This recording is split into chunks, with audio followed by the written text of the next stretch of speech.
Hello, नमस्कार। आप सब कैसे हैं? दरअसल मैं कैमरे के सामने यूँ आई हूँ अपने ही चैनल पे कि कल मैं बॉम्बे से आ रही थी तो एक मैसेज आया मेरे ही कॉलेज से। CRM जाट कॉलेज में मैं हूँ। तो हमारे यहाँ पर सेठ छाजूराम जयंती मनाई जाती है 28 नवंबर को। सेठ जी का जन्म होता है। तो उस पे मैंने 2010 में एक कविता लिखी थी उनके जीवन पे। ओरिएंटेशन कोर्स के दौरान बल्कि मेरे पास मैसेज गया था कि भी आपने स्टेज पे बोलना है छाजूराम जी के बारे में। तो फिर मैंने लिख दिया था। हरियाणवी का मेरा शुरू से ही डीप इंटरेस्ट रहा है और हरियाणवी पे ही मैंने लिखा था, हरियाणवी में ही सेठ छाजूराम के जीवन के ऊपर। उस साल तो वो मैगजीन में भी छपी थी।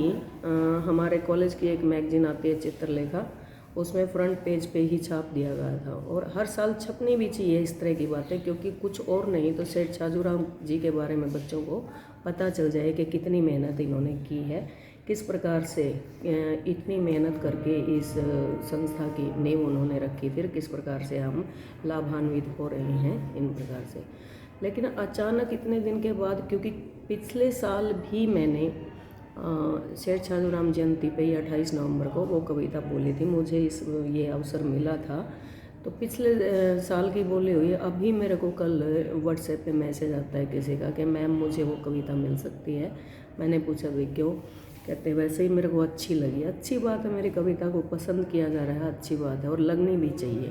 क्योंकि मैंने पीछे एक बार अपने ही जाट कॉलेज में शिक्षक दिवस के ऊपर टीचर्स डे पे एक कविता बोली थी। थोड़ा सा हकीकत उसमें चली गई थी, क्योंकि कवि है, विचार हैं हमारे, जो समाज में देखता है वैसा ही बोलता है। और वो मैंने बोल दिया था तो बहुत ही विवाद रहा था स्टाफ के अंदर ही कि इसने ऐसा क्यों लिखा, क्यों लिखा। बाकी यहाँ पे इतना विरोध उसका हुआ, बल्कि दूसरे कॉलेजेस में उसको बहुत सराहा गया था। कई के कॉल्स आए थे कि भाई बहुत अच्छी कविता आपने लिखी, इस प्रकार से लिखना भी चाहिए, समाज की जितनी भी असलियत है वो समझानी चाहिए, इस प्रकार से। तो था वो लिख दिया था। फिर पता नहीं मैं मतलब उसमें हरियाणवी डीप उसमें हरियाणवी में अपना लोक में फोक में रखती हूँ। कई गाने भी लिखे हैं, अच्छे भी लगे हैं, अच्छे चले भी हैं, वो चल भी रहे हैं। लेकिन अचानक से इस प्रकार से आना कि भाई मेरे को ये कविता चाहिए, मुझे अच्छी लगी। फिर मैंने बता दिया था कि भाई लाइब्रेरी में है वो और आप लाइब्रेरी से ले लेना। क्योंकि एक हमारे कॉलेज की एक मैगजीन निकलती है चित्रलेखा, उसमें उस टाइम पे छपवाई गई थी। उसके बाद कभी भी पता नहीं क्या रीज़न रहते हैं क्या नहीं, मुझे नहीं पता। इन चीज़ों में मुझे पढ़ना भी नहीं है। जो मेरा टैलेंट है, मेरा अपना काम है, जितना भी है मैं उसका यूज़ करती हूँ। क्योंकि पीछे इतने कॉलेजेस में ही इतने झगड़े शुरू से ही लेके ही है, वो नकल नहीं करने देते, उस पर है, ये है, वो है, यूँ है करके। और मेरे को डिप्रेशन में लेके ला दिया था, बिल्कुल टोटल रूप से मैं डिप्रेशन में आ गई थी। तो मैं दवाइयाँ खाती भी हूँ अब भी। तो मेरी डॉक्टर जब भी जाती है मेरे से एक ही सवाल पूछती है कि क्लासेस हैं? मैं यस मैम क्लासेस हैं। डॉक्टर करणजीत से भी लेती हूँ, सविता कुंडू स्लैज से भी, 2 से मेरी चलती है दवाइयाँ। तो क्लासेस हैं, कितने बजे हैं, कौन से रूम में है, तो मेरे को यही सिखाया जाता है। तो सिलेबस आपका क्या है? तो मैं टाइम से अपने आना, टाइम से जाना और अपनी क्लास में इंटरेस्ट रखना। क्योंकि फ़िलहाल मेरी कंसंट्रेशन सिर्फ यूँ है कि इधर उधर की बातें थोड़ी सी हो भी जाती है तो मुझे बड़ा यूँ एकदम से उलझन लगती है उनकी कि यार ये क्या इतनी बड़ी क्यों है ये। और कई बार तो इतना डर लगता है, उसी टाइम पे पसीना आ जाता है। इस प्रकार की कोई भी इधर उधर की बातें सुन लेती हूँ, अपने आप को इस तरह से दूर ही रखती हूँ और लिटरेचर के अंदर ही रखती हूँ। लेकिन कल जो मैसेज जो मेरे पास आया उसने मुझे चौंका दिया और मुझे डर सा भी लगा। अब ये झूठा है या सच्चा है मुझे नहीं पता। देखो फैन फॉलोइंग होती है, कोई भी किसी की भी चीज़ को पसंद कर लेता है, किसी टाइम भी पसंद आ सकती है। ऐसा नहीं है कि भाई पहले क्यों नहीं पसंद आई, अभी पसंद आई है।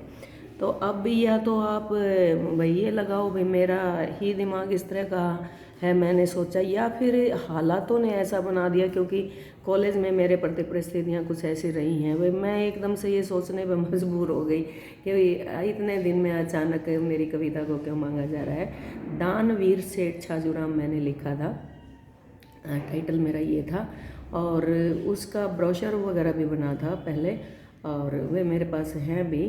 तो फिर भी मैं तो रिक्वेस्ट भी क्या करनी है, कौन सी रिक्वेस्ट मानी जाती है। फिर भी अब ये तो प्रशासन को ही देखना होता है, या देखें या ना देखें वो भी उनकी मर्जी होती है। तो अगर इस प्रकार की अच्छी चीज़ है, किसी की भी है, समाज के प्रति है, समाज से ही हमने सीखना है, समाज को ही सिखाना है। बच्चों को हम क्लास के अंदर भी बताते हैं कि बेटा आप किस प्रकार से गद्य के अंदर पद्य को आप कैसे बनाओगे, कि शब्दों के अंदर ही एक लय यति गति आप इसमें डालोगे। जो शब्द गेयात्मक हैं वही तो कविता बनती है। अगर टीचर ने ऐसा लिखा है तो बच्चों को भी पता चले कि हाँ हम भी कोशिश करेंगे, और यहीं से तो सीख के जाते हैं, यही तो उम्र होती है सीखने की, सीखा जाता है। तो अब ये अगर पॉजिटिव वे में अगर ये कविता ली जा रही है तो बहुत अच्छी सी बात है कि कम से कम उस कविता को पढ़ने के लिए कोई तो राजी हुआ, और बच्चों में के बीच में भी ये लेके आनी चाहिए। और आए ना आए मैं अपना प्रयास करती रहूँगी। जैसा बच्चों को तो हम माहौल देंगे वैसा ही, क्योंकि हमारे ऊपर जिम्मेदारी बड़ी होती है कि भाई समाज की जिम्मेदारी होती है। अब 100 में से 2 बच्चे सीखें या 4 सीखें, ये तो 2 भी सीख जाएँ मैं क्लास में बोलती भी हूँ कि बेटा एक भी सीख जाएगा मेरे लिए तो वो भी बड़ी उपलब्धि। हालांकि हम सबको सिखाने की कोशिश ही करते हैं, छंद किस प्रकार से बनता है, मात्राएं किस प्रकार से बनती हैं, किस प्रकार से आप इनको छंदों को ढूंढते हो, किस प्रकार से बनाते हो। सिर्फ 2 ही शब्दों के अंदर आप लय को उत्पन्न कर दो, एक छंद बन जाएगा, अपनी एक शैली बन जाएगी।